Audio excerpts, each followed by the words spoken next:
আসসালামু আলাইকুম সবাইকে। আজকে আমরা আলোচনা করার চেষ্টা করব যে রিভিশন করার পাশাপাশি অর্থাৎ বেসিক রিভিশন করার পাশাপাশি কিভাবে প্রশ্ন ব্যাংকটা তোমরা কন্টিনিউয়াসলি পড়বা বা কিভাবে প্রশ্ন ব্যাংকের থেকে পড়ে ভালো আউটপুটটা আনতে পারবা। তো কেন আসলে এখন রিভিশনের কথা বলতেছি? কারণ তোমাদের সামনে বিইউপির ভর্তি পরীক্ষা আছে। অধিকাংশ স্টুডেন্টই বিইউপিতে ভর্তি পরীক্ষা দিবা। ওকে? এজন্য তোমাদের আসলে রিভিশনটা দরকার। বা তোমরা যদি বিইউপিতে ভর্তি পরীক্ষা নাও দাও, তারপরেও এই জিনিসটা তোমার কখনো না কখনো কাজে আসবে। তো দেখো, বেসিক রিভিশন অবশ্যই তোমার করতে হবে যখন তুমি রিভিশন পর্যায়ে আসবা বা রিভিশন ফেজে এসে। এখন এই টাইমে রিভিশন করার সাথে সাথে সবথেকে বেশি যেটা অসুবিধা হয়ে যায় সেটা হচ্ছে প্রশ্ন ব্যাংক তোমরা আসলে কিভাবে পড়বা। তো প্রথমে দেখো, তোমরা যদি রিভিশনটা শুধু বেসিকটা করে যাও, যেমন তোমাকে যদি আমি বলি ধরো বাংলা ব্যাকরণ, তুমি বোর্ড বইগুলা শুধু রিভিশন করলা, ওকে, এইটা এক টাইপের রিভিশন। আরেক টাইপের রিভিশন আছে যেটা হচ্ছে তোমরা প্রশ্ন ব্যাংক মানে প্রশ্ন পড়ো আর কি, রিভিশন বেসিক পড়ার সাথে সাথে প্রশ্ন পড়ে যাও।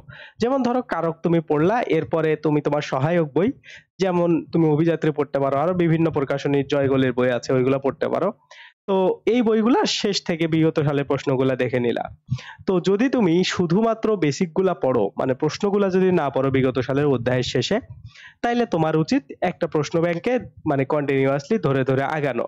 আর যদি তুমি একদম বেসিক গুলা সুন্দর করে পড়ো এবং সাথে প্রিভিয়াস ইয়ারের প্রশ্নগুলাও পড়ে নাও, তাইলে এই প্রশ্ন ব্যাংকটা খুব বেশি করে এক্সট্রা টাইম দিয়ে পড়া লাগবে না। ওকে? তার মানে কি, যখন তুমি রিভিশন করতেছো তখন এই যে একদম বেসিক গুলা সুন্দর করে পড়ার সাথে সাথে বিভিন্ন মানে সালে আসা বিভিন্ন ইউনিভার্সিটিতে বা বিভিন্ন জব পরীক্ষায় যথেষ্ট মানে বেশি যে বইটাতে আছে বা যে বইগুলাতে আছে বাংলা ইংরেজি জিকের ক্ষেত্রে, সেটা তুমি সাথে সাথে সলভ করে নিবা। তাইলে এই যে প্রশ্ন ব্যাংকের উপর যে চাপ, এটা তোমার কমে যাবে।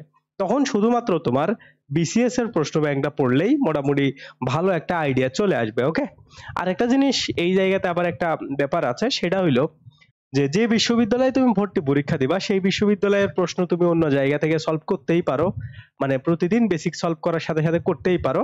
বাট একটা জিনিস খেয়াল রাখবা, সেইগুলা আলাদা প্রশ্ন ব্যাংক থেকে পড়ে নিবা। কারণ কি, তুমি যে বিশ্ববিদ্যালয়কে টার্গেট করতেছো ওই বিশ্ববিদ্যালয়ের প্রশ্নগুলো একসাথে যখন পড়বা, তখন তোমার কাছে একটা রিয়েল ফিল আসবে যে তুমি এইভাবে পরীক্ষাটাতে গিয়েও প্রশ্নগুলো এই স্ট্র্যাটেজিতে বা এই সিকোয়েন্স অনুসারে পাবা। এজন্য তোমরা ওই বিষয়টা করবা। ওকে? তো বেসিক তাইলে অবশ্যই তোমরা যখন পড়বা, বেসিক পড়ার সাথে সাথে বিগত সালের প্রশ্নগুলো পড়ে নিলে তোমাদের উপর চাপ কমবে। ওকে? সেই ক্ষেত্রে শুধুমাত্র প্রশ্ন ব্যাংক তোমরা বিসিএস এরটা পড়বা, তোমাদের আলাদা বিশ্ববিদ্যালয়ের প্রশ্ন ব্যাংকে তখন অত বেশি ফোকাস করার দরকার নেই। বাট যাদের বেসিক রিভিশন করার বা বেসিক পড়ার সময় বিগত সালের প্রশ্ন পড়ো না, ঠিক আছে, তারা প্রশ্নগুলাকে বা প্রশ্ন ব্যাংকগুলাকে ভালো করে পড়তে পারো। এবং এর সাথে সাথে তোমরা যেখানেই ভর্তি পরীক্ষা দাও, চারটা বিশ্ববিদ্যালয়ের লাস্ট 5 বা 6 বছরের প্রশ্ন সলভ করবা। যেমন হচ্ছে রাজশাহী, চট্টগ্রাম, তারপরে তুমি যে বিশ্ববিদ্যালয় ধরো বিউপিতে পরীক্ষা দিবা এইটাতে, তারপরে হচ্ছে জাহাঙ্গীরনগরের প্রশ্নও সলভ করতে পারো, বাংলা ইংরেজিটা জিকেটা করবা না। তারপরে হচ্ছে ঢাকা বিশ্ববিদ্যালয়ের প্রশ্ন। এই প্রশ্ন ব্যাংকগুলা লাস্ট 5 বছরের, অর্থাৎ 2019 থেকে মোটামুটি 24 পর্যন্ত এই টাইপের যে প্রশ্নগুলো আসছে এগুলা যা সলভ করবা, তাইলে তোমাদের এই রিভিশন ফ্রেজে এসে সব থেকে ইফেক্টিভ বা সব থেকে কার্যকরী জিনিসটা হয়ে যাবে। ওকে? তো এইভাবে তোমরা বেসিক এবং প্রশ্ন ব্যাংকের কম্বিনেশনটা ক্রিয়েট করে যদি পড়তে পারো, তাইলে তোমাদের যে আপকামিং বিইউপি অ্যাডমিশন টেস্টটা আছে এটাতে আসলে তোমাদের ভালো করার একটা চান্স আছে। ঠিক আছে? তো এইটাই হচ্ছে আজকের মোটামুটি কথা। এখন একটু অফ টপিক আছে। অফ টপিক হচ্ছে, তোমরা অনেকেই কমেন্ট করতেছিলা যে ভাই আপনি হচ্ছে রিসেন্ট এর যে নিউজ গুলা এগুলা হচ্ছে ভিডিও আকারে কেন দিচ্ছেন না, কেন হচ্ছে আপনি জাস্ট টেক্সট আকারে দিচ্ছেন, মানে তোমরা যদি আমাদের কমিউনিটিতে যাও দেখবে আমরা টেক্সট আকারে দিই। তো আমি একটা জিনিস খেয়াল করলাম যে আমাদের আসলে অডিয়েন্স বড় হচ্ছে, বাট এই অডিয়েন্সটার মধ্যে অনেক মানে কিছু মানে ঝামেলা টাইপের অডিয়েন্স আসতেছে।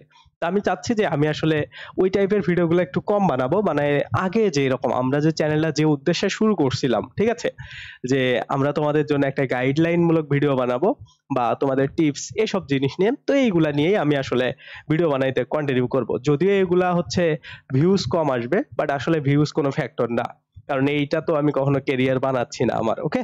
তো এই জায়গা থেকে আমি চেষ্টা করব তোমাদের যে আপডেট গুলো আছে এগুলো আমাদের কমিউনিটিতে সবার আগেই দিয়ে দেওয়ার জন্য। আমি চাইলে ওইগুলোতে ভিডিও বানাইলে 6-7 হাজার ভিউজ পাইতাম, বাট এই যে যে ভিডিওগুলো বানাচ্ছে এগুলো হাইস্ট 2 হাজার ভিউজ হবে। তো আমি চাচ্ছি যে ওই অডিয়েন্সটা যারা আসলে সুস্থ অডিয়েন্স, ঠিক আছে, তো ওই যে মানে ডেইলি নিউজ গুলা দিলে চ্যানেলের অনেক গ্রোথ হয়, বাট হচ্ছে অসুস্থ অডিয়েন্স দিয়ে ভরে যায়। তো আসলে আমি চাচ্ছি এই জিনিসটা থেকে একটু কমায় এনে আমাদের তোমাদের দিকে এইদিকে ফোকাস, তাইলে আমারও আসলে প্রেশারটা কমে যায়। আর আমারও ওই এক্সট্রা ভিডিওগুলা বা এক্সট্রা অনেক মানে ভিউ পাওয়া ভিডিওগুলা আসলে বানা লাগে না, ঠিক আছে? তো তোমরা অনেকেই আমাকে এই বিষয়টা সাজেস্ট করছিলা, যদিও আগে এইসব আমরা খুব কম করতাম, মানে আমাদের চ্যানেলে দেখবা আমরা আপডেট নিউজ খুব কম দিয়েছিলাম, আপডেট নিয়ে ভিডিও করি নাই, নিউজ আমরা অবশ্যই দিছি, ঠিক আছে? তো আমাদের চ্যানেলটা এই সিস্টেমে আসলে আমরা ফিউচারে এই বিষয়টা মাথায় রেখেই কাজ করব, যাতে করে তোমরা যারা আমাদের রেগুলার অডিয়েন্স আছো, যদি সেটা 800 900 1000ও হও, নো প্রবলেম, বাট তোমরা যদি এই জিনিসটা পছন্দ করো, মানে আমাদের চ্যানেলটা মানুষ সাবস্ক্রাইবই করে এই জিনিসটা দেখে যে আসলে কন্টেন্টের একটা ভ্যারিয়েশন আছে, বা এই জায়গাতে আসলে অন্যান্য জায়গা থেকে এই জায়গাটা একটু আলাদা, ঠিক আছে? কপি কন্টেন্ট গুলা নাই বললেই চলে। ওকে, বেশিরভাগ সময় দেখবা যে মানে আমি নিজেও এটা খেয়াল করছি যে আমার একদম থাম্বনেইল টাইটেল যা আছে ভিতরের কন্টেন্ট সহ অনেকে ভিডিও বানায় আমাদের থেকে বেশি ভিউজ হয়ে গেছে, ঠিক আছে? তো এটা আসলে ফ্যাক্ট না, এটা হবেই, কারণ ইউটিউবটা এমনই যে একজন আরেকজনের দেখে যদি তোমাদের ভালো আউটপুট দিতে পারে তাইলে এটা আমার ভালো লাগে। যখন আমি দেখি যে আমার থেকে বড় কেউ আমার দেখে ভিডিও বানাচ্ছে, এটাও আমার ভালো লাগে। তো এটা আসলে ভালো দিক, ঠিক আছে? তো যাই হোক, এটা একটা অফ টপিক ছিল।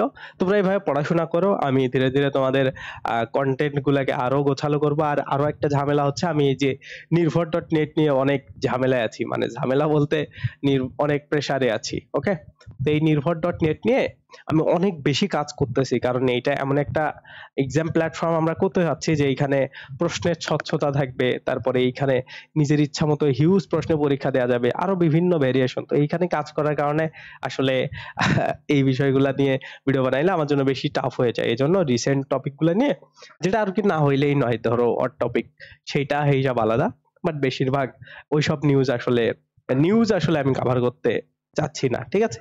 তারপরেও তোমরা এটা সবার আগে, এটা মানে আমি আমার দিক থেকে সবার আগে তোমাদেরকে মেসেজটা দেওয়ার ট্রাই করব, বা কমিউনিটিতে পোস্ট করার ট্রাই করব, তাইলে তোমরা পেয়ে যাবা, ঠিক আছে? যেমন রাজশাহীটাও আমি দিয়ে দিছি এত তারিখে এত তারিখে এত তারিখে এত তারিখে। ওকে, তো এইটাই হচ্ছে মানে একটা জিনিস কি, আমাদের চ্যানেলটা যত বড় হচ্ছে তত আসলে মিক্স অডিয়েন্স পাচ্ছি আমরা। আগে যখন ছোট চ্যানেল ছিল তখন আসলে আমাদের অডিয়েন্সটা ছিল যে আমাদের ভিডিও যারা পছন্দ করে তারাই আসে, কিন্তু এখন ঝামেলা হইছে যে আমাদের যারা পছন্দও করে না তারাও আসে, যারা পছন্দ করে তারাও থাকে। তো যারা পছন্দ করে না তারা আসলে নেগেটিভ কমেন্ট গুলা করে। ওকে, তো যদিও আমি নেগেটিভ কমেন্ট গুলা একদমই দেখি না বললেই চলে, মানে একদমই দেখি না, ঠিক আছে? কমেন্ট তোমাদের দেখলে আমার হাসি পায় নেগেটিভ কমেন্ট গুলা। তো যাই হোক, ওইটা পরের বিষয়। তো এইভাবে আসলে আমরা এখন থেকে কন্টেন্ট গুলা দেওয়ার ট্রাই করব। আর কন্টেন্ট গুলো আমি চেষ্টা করব যে আরো বড় করার, ঠিক আছে? তাতে করে সুবিধা হবে কি, ধরো একটা 30 মিনিটের ভিডিও বা একটা 20 মিনিট প্লাস ভিডিও, এটা শুধুমাত্র তারাই দেখবে যাদের প্রয়োজন। এই জায়গা থেকে ধীরে ধীরে ধীরে ধীরে যারা আসলে আমাদের অডিয়েন্স না, অ্যাকচুয়াল অডিয়েন্স না, তারা আসলে ধীরে ধীরে ভিডিও দেখা ছেড়ে দিবে। ওকে, তো এই স্ট্র্যাটেজিটা আমরা আগানোর ট্রাই করব, দেখি কি অবস্থা হয়। তো সবাই সুস্থ থাকবা, ভালো থাকবা। আমরা আসলে আরো নতুন কন্টেন্ট নিয়ে আসবো, আর তোমরা নির্ভর ডট নেটটা লগ ইন করে দেখো, পরীক্ষা দিয়ে মজা পাবা, ঠিক আছে? এটাই কথাবার্তা। আর আমাদের এক্সাম ব্যাচ আসতেছে শীঘ্রই নির্ভর ডট নেটে। এইটার মানে এত কাজ করতেছি যে এই এক্সাম ব্যাচটা নিয়ে, যে প্রশ্নগুলা সবগুলা নিজে যাচাই করতেছি, প্রত্যেকটা একটা করে, যে এটা আসলে দেয়া যাবে কি দেয়া যাবে না। এইভাবে খুবই মানে প্রায় 1 মাসের মতো লাগবে আমার 2000 প্রশ্ন মাত্র সেট করতে, ঠিক আছে? তো এইটা আসলে পারফেক্ট করার জন্য একটা জিনিসের টাইম লাগে, এই জন্য আসলে একটা টাইম লাগবে। আশা করছি তোমরা জানুয়ারির 1 তারিখ থেকে, সরি ডিসেম্বরের 1 তারিখ থেকে, ডিসেম্বরের 1 তারিখ, ডিসেম্বরের 1 তারিখ হবে না, জানুয়ারিতেই যাবে। জানুয়ারির 1 তারিখের দিকে তোমরা এক্সাম ব্যাচের লঞ্চটা পেয়ে যাবা। তো সবাই সুস্থ থাকবা, ভালো থাকবা, আল্লাহ হাফেজ। আমার এই এক্সট্রা কথাগুলো যারা শুনছো তাদেরকে ধন্যবাদ, অনেক ধন্যবাদ। যাই হোক, আর এক্সট্রা কথা আর শোনা লাগবে না। সবাই সুস্থ থাকবা, ভালো থাকবা, আল্লাহ হাফেজ, টেক কেয়ার, বাই বাই।